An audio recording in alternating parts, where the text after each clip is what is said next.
morning, everybody. This is Dr. Jeff Culbert coming to you from Schooley's Mountain Chiropractic Center, where literally we have your health in our hands. It is really very early. It is Saturday morning on February 10th, and we are here filming. And obviously you can see I'm not in my traditional blue pants and purple shirt, but what I want to talk to you about today is how do you begin your day? And it is important to begin your day with as much positive thought and energy and momentum to get you going into your day. One of the habits that I have every day is we have set up what I learned years ago in seminar is your hour of power. And so the first thing that I do when I get up in the morning is I always have something in my mind that I am grateful for. I give it my gratitude moment. And then once I've got my gratitude moment, what are the things I'm grateful for? I'm grateful for my wife. I'm grateful for my kids. I'm grateful for my grandchildren. I'm grateful for the fact that God woke me up this morning and I have the ability to go and serve and do His purposes. And His purpose for me was to make me a chiropractor. And trust me, my journey in terms of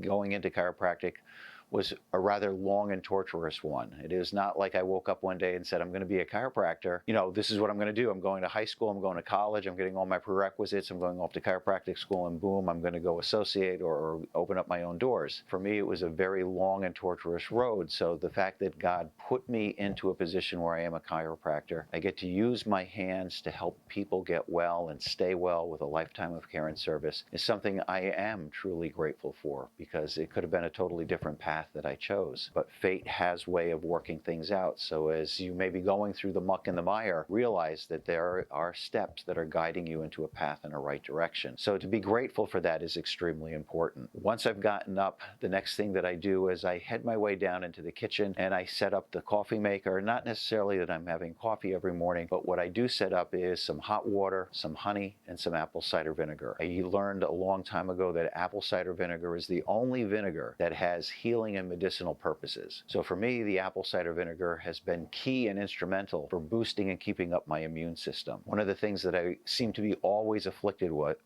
was allergies. They would start early in the spring and go on into the late fall. And my only time of relief was winter. Other than that, I would come into the office sometimes literally with Kleenex stuck up my nose to stop the dripping. So somebody gave me this recipe for apple cider vinegar. And what I found over time is that every morning drinking my apple cider vinegar and honey, and the recipe is very simple. Coffee mug full of hot water, a tablespoonful of apple cider vinegar, half a tablespoonful of hopefully local honey. Stir it all up and drink it down. Okay, the nice thing about that is over time, it's going to boost your immune system. Over the years, I've noticed that my allergies have gone away. I've noticed that my sensitivities and allergies to animal hair have dissipated and gone away. I can now tolerate to be in a room with a cat or a dog and be there for hours and have nothing happen. Okay, the other thing is it's very good for your constitution. It will get your bowel movements going in the morning, and we should all have normal and regular healthy bowel movements. And then when I'm done drinking my apple cider vinegar, I pull myself off into the sunroom and I sit down with my Bible and I will read some scripture. And when I'm done reading my scripture, then the next thing I do is I pull out literally a book of affirmations. And I go through a list of 19 to 20, 21 different affirmations that I will go through for the day. And the affirmations are statements of positive self.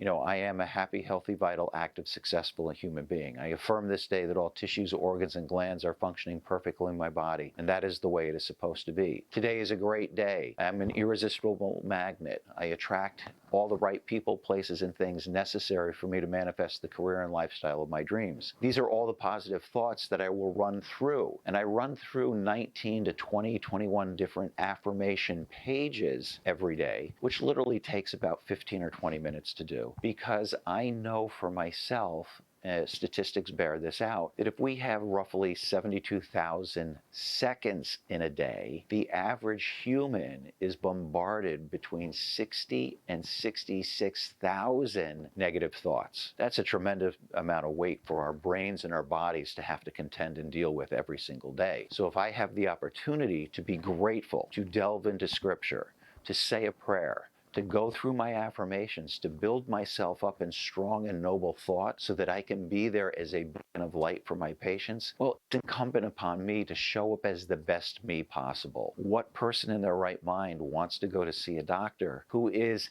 down in the dumps, slouched over, overweight, not happy, lethargic and miserable. Nobody wants to go to see a doctor like that. They want to see a happy, upbeat, energetic, healthy, vivacious, radiant doctor who is there to take care of them and has the mental capacities to know what is the right thing to say and do and how to help that patient be guided in the right direction. And I believe by going through the hour of power every single day and going through what am I grateful for? What are the prayers that I need to say? I do the things to boost up my immune system. I go through my affirmations. I read some scripture. I am preparing myself to be able to handle all of the negativity that's out there during the day so that I can focus my primary attention onto not what are my worries or concerns, because I've already taken care of and eliminated those, but how am I best going to serve my patients for the day. Once I've completed all of that, and that literally takes about a half an hour, then I step aside and I put my nutritional support together for the day. All the vitamins, minerals, and herbs that I'm going to be taking to the day that are going to supplement my diet. And once I'm done putting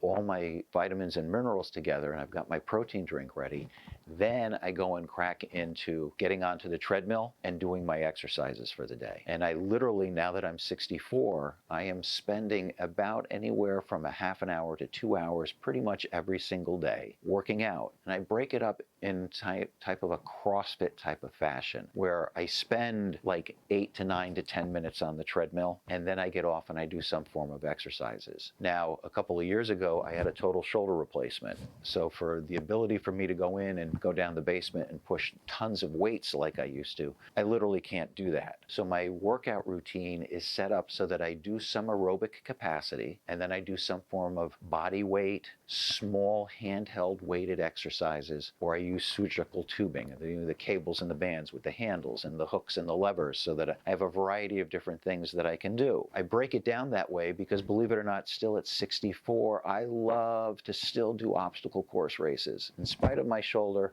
in spite of some of the challenges that we've had during the COVID crisis, I still find time to at least 4, 5, 6 times a year get out and do a Spartan race, whether that's a 5K, a 10K, 21K. I've got goals and aspirations this year for doing their 50K again. Then there's the Tough Mudders, the city challenges, and the Bone Frogs that I'm going to be doing along the way. So during the course of the year, I may be doing anywhere from 5 to 10 different obstacle course races. And the way that I train every morning is a little bit of aerobic capacity, then an exercise, some aerobic capacity, and then some exercise, so that I'm mimicking what I'm going to be doing out on an obstacle course. And the reason why I love obstacle course racing is, one, God made me very good at it. Okay, don't ask me why he gave me that talent, but I have the talent to do well, okay, in obstacle course racing. So I eat it up and I love it. But the thing that I love most about it, especially the Tough Mudder obstacle course racing, is the fact that in life we are always going to be faced with obstacles and challenges. Now, I've learned through the course of doing these obstacle course races that there's a lot of obstacles and challenges that I literally can overcome myself. It's either with time or persistence and training, I can get over almost anything and get that accomplished. There's other obstacles, the way they're designed is you're going to end up failing. And in the failure comes the lesson. And in the lesson, you learn that there are times that you're going to be failing an obstacle, and somebody's going to literally have to come up behind you and help you. And they're going to either push you up or they're going to pull you over. But somehow or the other, there is going to be a helping hand that will get you over that obstacle. And not only is it incumbent for me to be allowing somebody to help me, but it's also incumbent upon me for me to give back. If I can get over an obstacle, okay, that's great. If I need help getting over an obstacle, that's fine. But I have to also remember that there are people struggling out there, whether it's on the obstacle course or in life, that are going to be having their own obstacles and challenges. And so I have a t-shirt that says, "Be kind," because you never know the struggles or the challenges that somebody else is dealing with. And that is a true statement if I ever heard it. And if one of the lessons that we're supposed to learn out of Scripture is obviously to love God with all our heart, whole soul, and mind, but we're also supposed to do that with others. And if others are struggling and I fail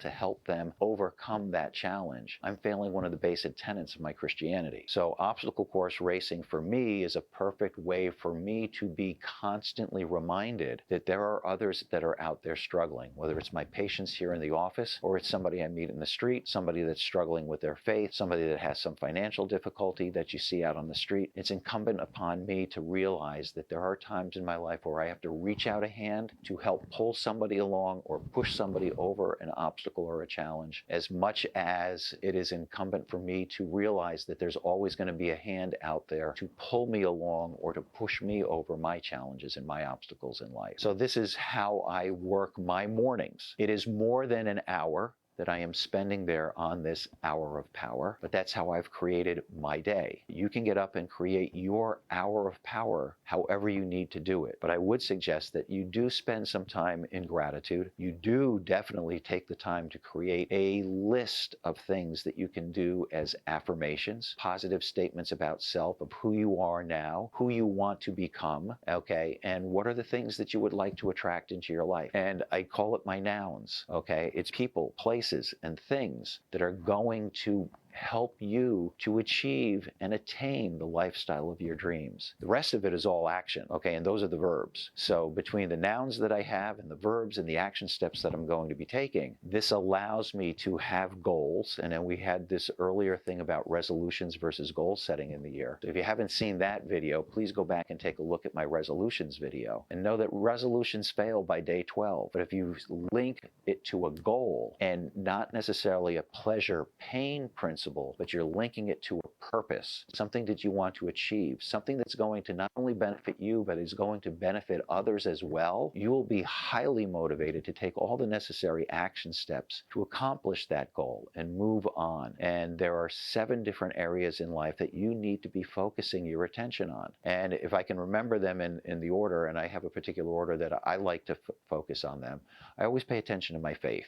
Okay, and then I pay attention to my family, and then I pay attention to my fitness. Through my faith, I am able to be directed by a higher power. My family is the most important thing for me, and literally my body, okay, we've come to figure this out. My body is worth between $46 million to as much as $6 trillion, depending on how you want to look at it. So literally God has blessed me with as much as a $6 trillion machine. It is the machine that is going to allow me to do everything that I need to do in life. So between my faith, my family, and my fitness, I am allowed to focus then on my chosen field. My chosen field allows me to then work on my finances because I'm rewarded for the work that I do. And God rewards me abundantly for the responsibility that I take in taking care of others. Once I've got my finances in order, I can then work on what do I want to do with my fun time and what do I want to do with my friends. So I call those the 7 F's in life, and they call that the 7 F's of having an ULA,